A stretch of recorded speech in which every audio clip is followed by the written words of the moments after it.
여호와께서 말씀하시되 너희의 무수한 재물이 내게 무엇이 유익하뇨? 나는 순양의 번제와 살찐 짐승의 기름에 배불렀고 나는 수송아지나 어린 양이나 순염소의 피를 기뻐하지 아니하노라. 너희가 내 앞에 보이러 오니 이것을 누가 너희에게 요구하였느냐? 내 마당만 밟을 뿐이니라. 헛된 재물을 다시 가져오지 말라. 분향은 내가 가증 여기는 바요 월삭과 안식일과 대회로 모이는 것도 그러하니 성회와 아울러 악을 행하는 것을 내가 견디지 못하겠노라. 내 마음이 너희의 월삭과 정한 절기를 싫어하나니 그것이 내게 무거운 짐이라. 내가 지기에 곤비하였느니라. 너희가 손을 펼 때에 내가 내 눈을 너희에게서 가리고 너희가 많이 기도할지라도 내가 듣지 아니하리니 이는 너희의 손에 피가 가득함이라. 너희는 스스로 씻으며 스스로 깨끗하게 하여 내 목전에서 너희 악한 행실을 버리며 행악을 그치고 선행을 배우며 정의를 구하며 학대받는 자를 도와주며 고아를 위하여 신원하며 과부를 위하여 변호하라.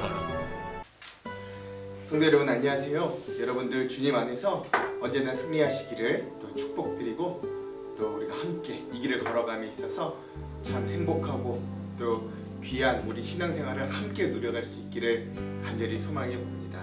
우리가 계속해서 이번 주에는 우리가 이 땅 가운데 발붙이고 살지만 그러나 이 땅 가운데 하나님의 나라를 어떻게 살아내야 하는가에 대해서 함께 이야기를 나눴고, 지난 3시간 동안에는 그런 우리들에게 하나님께서 주신 어떤 영적인 3가지의 무기들, 성령님을 무기라고 하기는 좀 그렇지만 선물이라고 그러긴 그렇지만 어쨌든 우리에게 보내주셔서 우리에게 제공되는 어떤 3가지 것들을 좀 나눴습니다.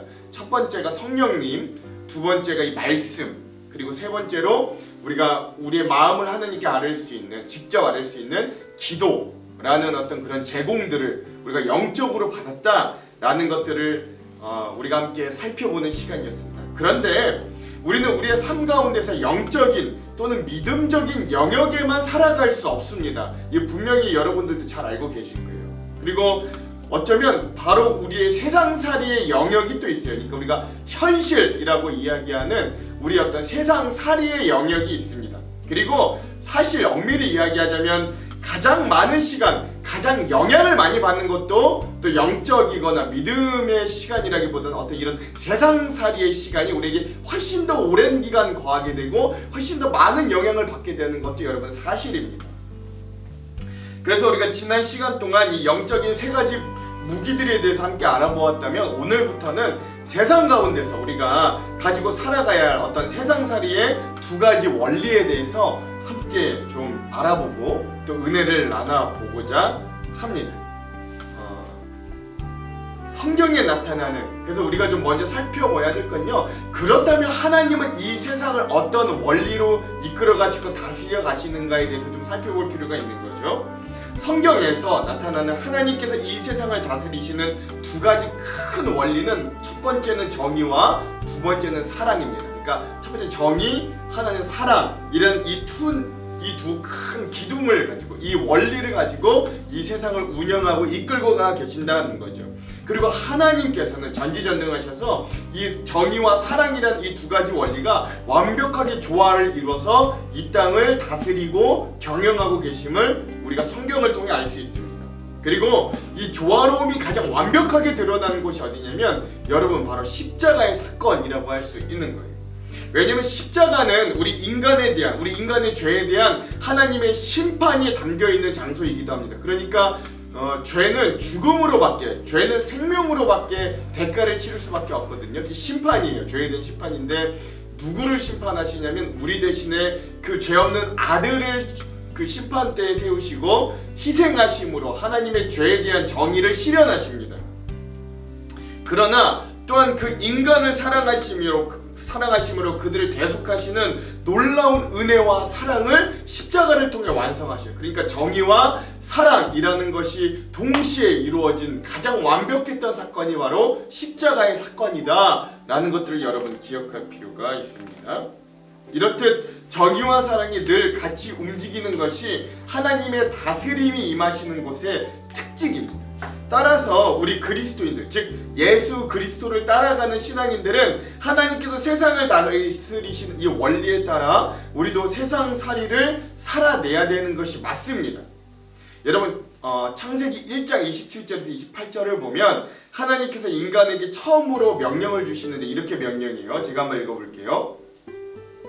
하나님이 자기 형상 곧 하나님의 형상대로 사람을 창조하시되 남자와 여자를 창조하시고 하나님이 그들에게 복을 주시며 하나님이 그들에게 이르시되 생육하고 번성하며 땅에 충만하라 땅을 정복하라 바다의 물고기와 하늘의 새와 땅에 움직이는 모든 생물을 다스리라 하시니라. 아멘. 그렇죠. 하나님이 인간을 만드시고 처음으로 주셨던 명령에서 두 가지를 우리가 볼 수 있는데 첫 번째 뭐냐면 생육하고 번성하라 라는 것이고 두 번째는 땅에 있는 모든 것을 정복하고 다스리라 라고 하셨어요. 여러분 제가 여기서는 생육하고 번성하라 라는 이 명령에 대해서는 좀 잠깐 뒤로 밀어두고 두 번째 부분인 이 땅을 정복하고 모든 생명을 다스리라 하는 명령이 어떤 의미인지를 좀 살펴볼 필요가 있습니다. 왜냐하면 여기에 경영이 있고 여기에 세상살이가 연관되어 있는 부분이기 때문에 그래요. 즉 땅을 정복하고 모든 생명을 다스리라는 명령은요 어디에 복속되어 있냐면 생육하고 번성하라 생육하고 번성하게 하라 라는 그 명령이 귀속되어 있습니다. 너희 인간만 생육하고 번성하라 라는 것이 아니라 내가 만든 이 세상을 다 생육하고 번성하게 만들어라 너희를 포함해서 라는 명령이 귀속되어 있는 거죠. 그래서 너희가 그것을 가능케 하기 위하여 정복하고 다스리라 라고 이야기하시는 거예요.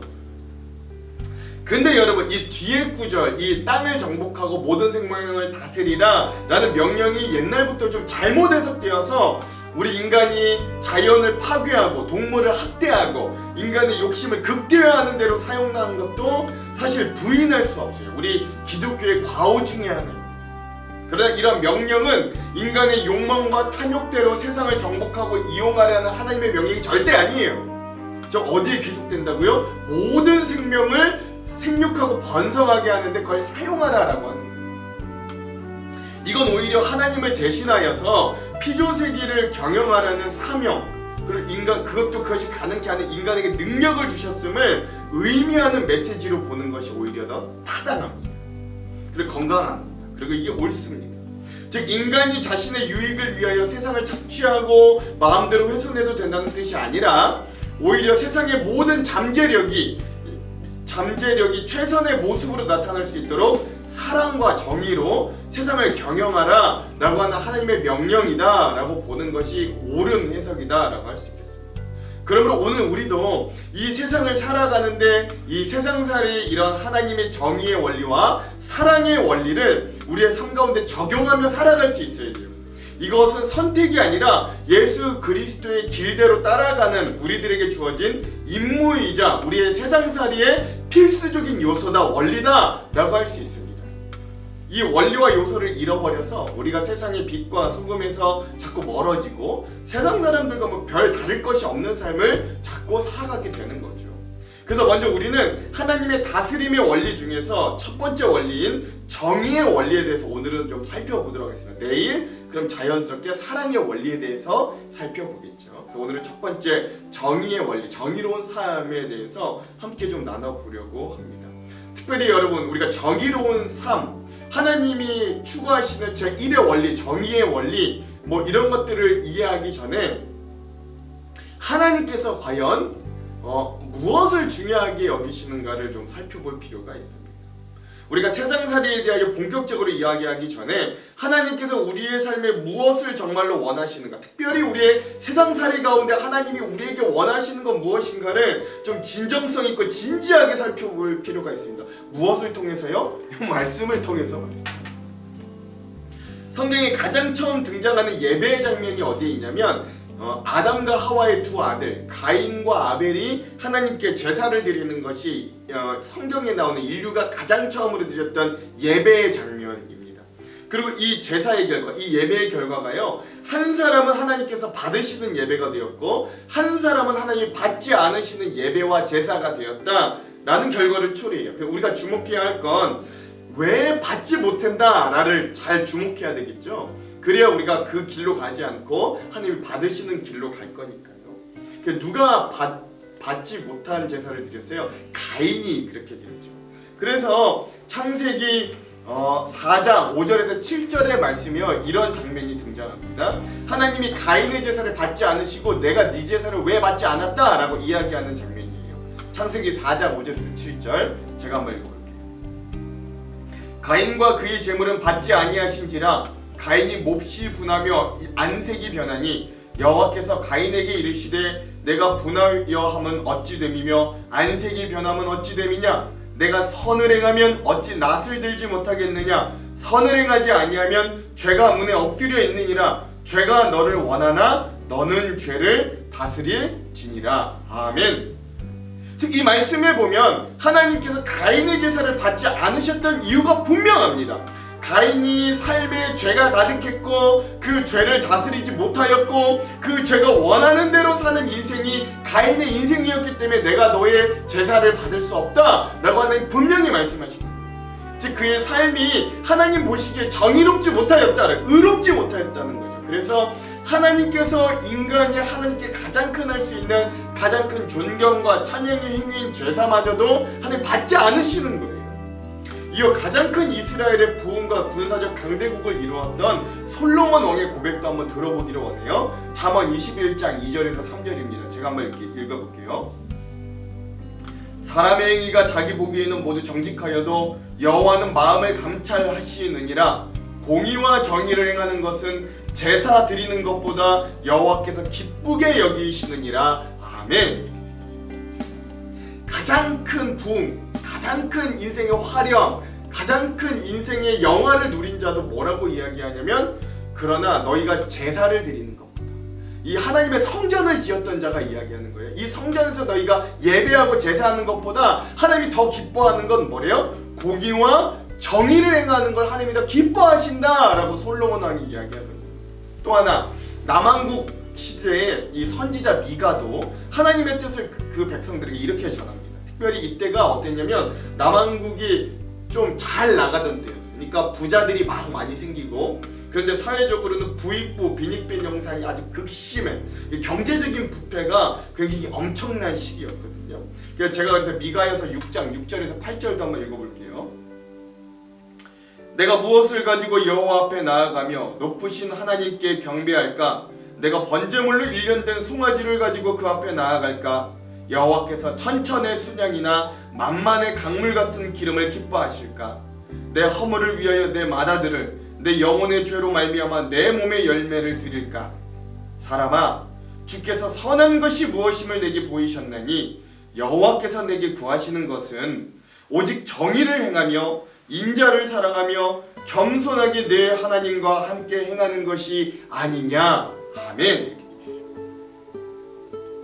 뭐 이것뿐만 아니라 여러분 이 말씀 앞서 이 드라마 말씀 성경으로 보았던 그 이사야서 1장 11절에서 17절 말씀도 여러분 들어 아셨듯이, 그래서 이사야 선지자도 그렇게 외쳤던 것처럼, 즉 성경에서 일관적으로 하나님의 마음에 대해 뭐라고 이야기하냐면 우리의 삶에 하나님이 원하시는 정의와 공의가 행해지지 않는다면 하나님은 그런 사람들이 드리는 제사와 예물은 받지 않으시거니와 받지 않는 것뿐만 아니라 그것들을 아주 가증히 여긴다.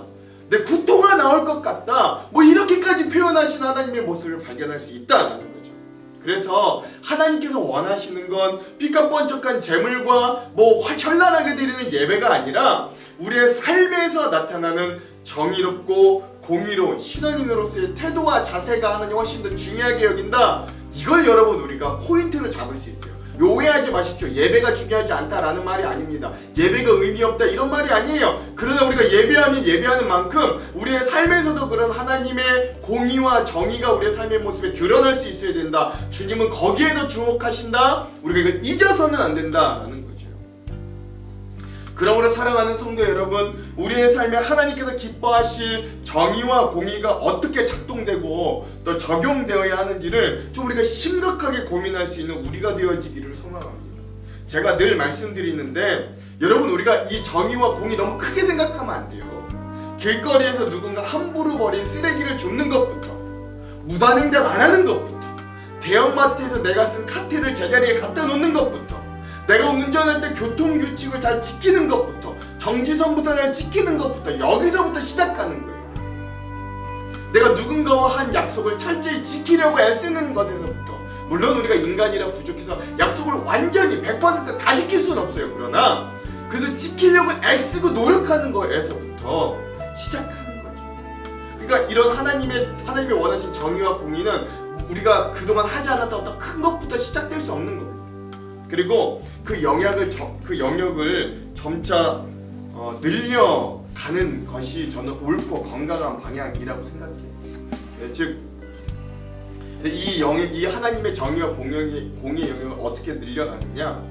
여러분, 내가 주로 만나는 사람들, 특별히 가정과 자녀와 배우자에게 내가 그들에게 어떻게 더 공평하고 의로운 사람이 될 수 있는가 고민해 보시기 바랍니다. 내가 속한 직장과 지역에서 내가 어떻게 정직하고 성실한 선한 영향력을 끼칠 수 있는가를 애써 보시기 바랍니다. 더불어 우리 사회의 어떤 불이한 구조와 시스템에서 내가 어떻게 목소리를 낼 수 있는가? 그러니까 여러분, 우리가 투표도 꼭 해야 되는 거예요. 그렇죠? 예. 망가져가는 생태와 자연을 위해 내가 아끼고 행해야 하는 행동들은 무엇인가 고민해야 돼요. 갈라져 있는 남과 북의 상태와 상황을 위해 내가 기도할 수 있는 부분은 무엇인가? 여러분, 우리가 고민할 수 있어야 돼요.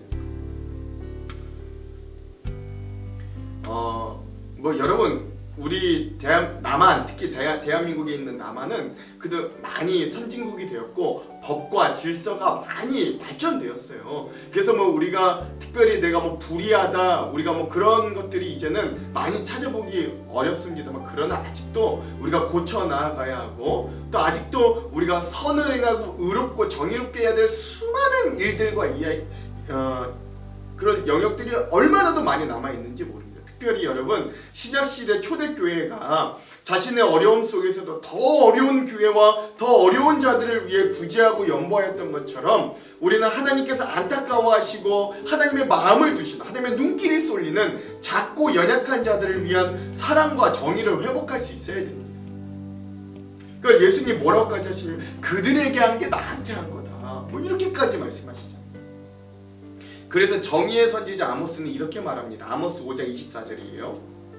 오직 정의를 물같이 공의를 마르지 않는 강같이 흐르게 할지어다. 아멘. 그렇죠? 오늘 우리의 삶에 이런 하나님의 정의와 공의가 마르지 않는 샘과 같이, 강물과 같이 흐를 수 있기를 간절히 소망해 봅니다.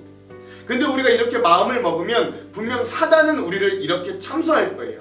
야, 네가 언제부터 그렇게 정의로웠다고 정의로운 척하고 살라 그래? 응? 네가 여태껏 살아온 모습을 내가 아는데 이제라도 좀 정의의 사도라도 좀 돼보고 싶어서 그래? 등등등의 말로 우리를 공격하고, 우리가 그래도 또 이런 말씀과 은혜를 얻어서 좀 정의롭게 그리스도의 향기가 나는 삶을 우리의 삶에 어떻게든 진전을 이루어 보려고 하는데, 사단은 우리에게 그렇게 공격하고 우리를 속이고 우리를 협박하고 우리 주변에 있는 사람들도 그렇게 우리를 조롱하여서 우리가 그런 정의로, 우리가 하나님의 정의에 다가가는 삶에 대해서 우리를 방해하고 막고 그럴 거라고요. 근데 여러분, 거기에 속지 마십시오. 거기에 여러분 무릎 꿇지 마십시오. 누군가 나에게 그렇게 조롱하여도, 누군가 나에게 심지어 나의 배우자가 나에게 그렇게 조롱하고 실수한다 하더라도, 여러분 이제부터 은혜를 얻고 결단했다면 한 걸음 한 걸음 그렇게 정의로운 길로 나아가십시오. 그게 시작이에요. 그게 시간이 지나면 조롱했던 그들도 우리를 인정하게 됩니다. 그러니 사랑하는 성도 여러분, 오늘부터, 지금부터 시작하면 한 걸음, 그 한 발자국에서부터 시작됩니다. 그리스도의 향기 나는 삶에서 중요한 향기 중에 하나가 바로 이런 정의와 공의 되신 하나님의 향기임을 여러분 기억할 수 있기를 소망합니다. 그러므로 오늘 하루를 살아가실 때도 이런 하나님의 공의와 정의의 마음을 알아서, 우리도 약간 부족해요, 때론 좀 불편해도 하나님께서 기뻐하실 그 길을 따라 정의와 공의와 공평으로 우리의 삶을 채울 수 있는 저와 여러분, 오늘의 삶이 되기를 주님의 이름으로 축원합니다. 기도하겠습니다. 하나님, 사실 우리는 불의합니다. 불의한 것을 더 좋아하고 악한 것들에 우리의 마음이 쏠리고, 우리는 가만히 우리의 자신을 놔두면 자동으로 악의 길로 가는 것이 우리의 모습임을 고백합니다. 그래도 주님, 주님은 정의와 사랑으로 이 세상을 만드시고 원리하시고 통치하시고 다스린다 하셨으니 오늘 위임받은 우리도 그 주님의 정의와 사랑의 원리, 특별히 주님 주신 정의로운 마음, 의로운 마음 가지고 우리의 주변, 나에게 맡겨진 직분, 나에게 맡겨진 소명과 사명의 일들을 잘 감당할 수 있는 주님의 정의로운 제자들, 주님의 의로운 자녀들로 설 수 있도록 주님 오늘도 우리와 함께하여 주시옵소서. 사단이 우리를 참수할 때, 누군가 그러한 우리의 노력에 비웃고 조롱할 때 거기에 넘어지지 않게 하시고, 작지만 한 발자국, 한 걸음, 한 뼘이라도 하나님 우리가 그렇게 의로운 주님의 향기를 내어놓을 수 있는 귀한 자들로 변화될 수 있도록 작은 것에서부터 시작할 수 있도록 우리를 격려해 주시고 우리의 손을 붙들어 주시옵소서. 오늘도 그렇게 하실 주님을 기대하오며 예수님 이름으로 기도합니다. 아멘. 오늘은 어노인팅 워십의 예수 하나님의 공의, 이 찬양을 함께 듣고 오늘 영상을 마무리하도록 하겠습니다. 그럼 사랑하는 성도 여러분, 오늘 하루도 승리하십시오. 사랑하고 축복합니다.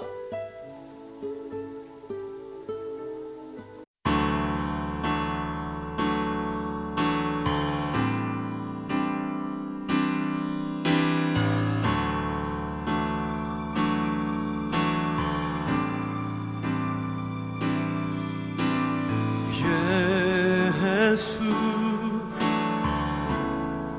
하나님의 공의, 주독생자 그의 나라 임하시네. 할렐루야. 예수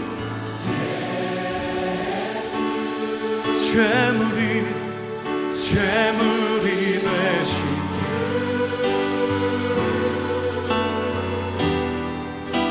영광 중에 그의 나라 임하시네. 할렐루야. 주의 나라 영원하며